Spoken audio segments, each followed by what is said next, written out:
Goody. Welcome back to the Bible Study Tour. Episode 47. If you haven't yet, then please comment and subscribe to my channel. Bible Study Gaming. And hit the notification bell if you want to be notified the next Bible video is out. And leave a like if God uses to encourage you. Today we're looking at Hebrews chapter 1.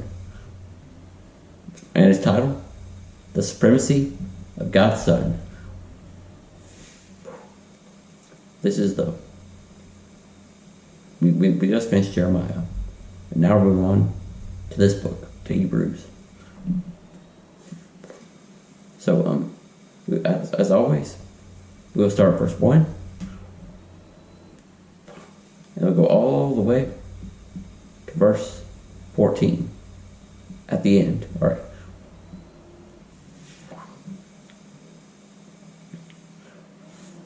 Alright, let's begin. Long ago, and many times, and in many ways, God spoke to our fathers by the prophets. But in these last days, He spoke to us by His Son, whom He appointed, the heir of all things, through whom also He created the world.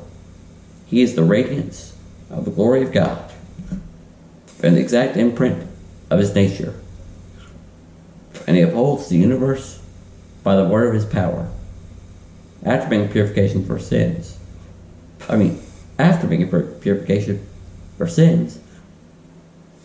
He sat down at the right hand of the Majesty on high, having become as much superior to angels as the name He has dared in is more excellent than theirs. For to which of the angels did God ever say, "You are my Son, today I have begotten you"? Or again, "I will be to him a father, and he shall be to me a son"? And again, when He brings the firstborn into the world, He says, "Let all God's angels worship Him." Of the angels, He says, He makes His angels winds and His ministers a flame of fire. But of the Son, He says, "Your throne, O God, is forever and ever. The scepter of uprightness is the scepter of your kingdom. You have loved righteousness and hated wickedness. Therefore God, your God, has anointed you with the oil of gladness beyond your companions. And you, Lord, laid the foundation of the earth in the beginning, and the heavens are the work of your hands. They will perish, but you remain. They will all wear out like a garment. Like a robe, you will roll them up. Like a garment, they will be changed.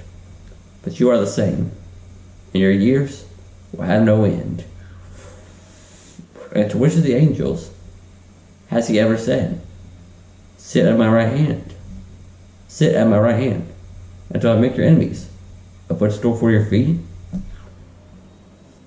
Are they not all ministering spirits? Are they not all ministering spirits sent out to serve for the sake of those who are to inherit salvation?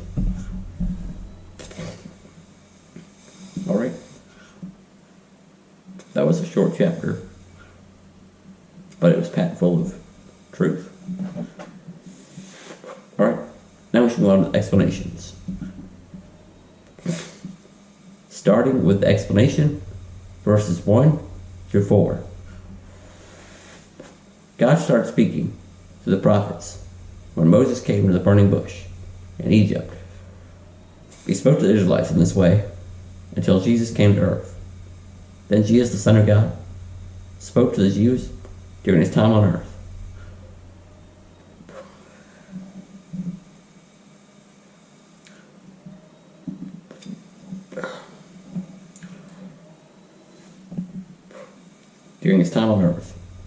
God the Father appointed Jesus the heir of all things. And Jesus is the creator and maker of the universe. He is the radiance of God's glory and the exact imprint of God's nature. Jesus is the omnipotent, sovereign Lord of the universe. After Jesus cleansed the entire world of its sin, he ascended into heaven and sat down at God's right hand. Jesus was given the name above all names and is the ruler of the angels. At the beginning of creation, God spoke to his people directly, like Adam and Noah. Then he started speaking through the prophets, from Moses all the way to Malachi. After this, Jesus came to earth and spoke to his people during his time on earth. Now God's Spirit speaks to believers and dwells inside believers.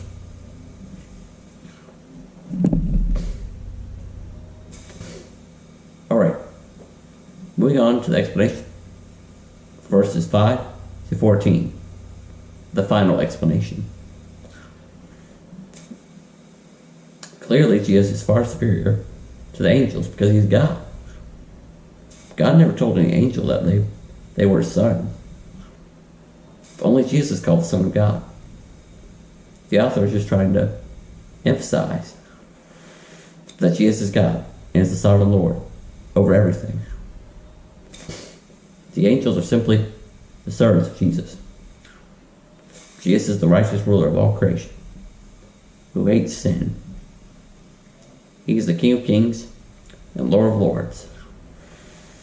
Similarly to mankind, the angels have free will and can decide whether they will follow God or not. Satan and his demons used to be servants of God, but abandoned God and became fallen angels. Jesus Christ, our God, established the earth and made the entire universe. The old creation will pass away, but the Lord is eternal and will never change. In the end, he will make a new creation to replace the old one that was corrupted by sin. Jesus will also reign over the entire earth for a millennium before destroying the old creation to make way for the new creation. Jesus will put all his enemies under his feet as a footstool. The angels are God's servants that are ministering spirits sent to serve for the sake of the believers. In contrast, Satan and his demons are fallen angels that seek the destruction of all mankind through temptation and deception.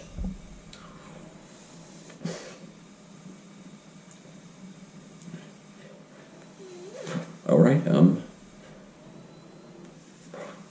that is all the time I have for today. Thank you for watching this video. I hope God uses it to encourage you. Remember to comment and subscribe and leave a like if God uses this to encourage you.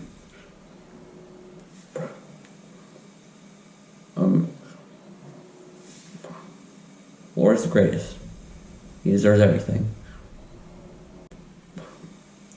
So thank you for watching, and all glory be to Christ Jesus alone. He deserves it all. Thanks, and good night.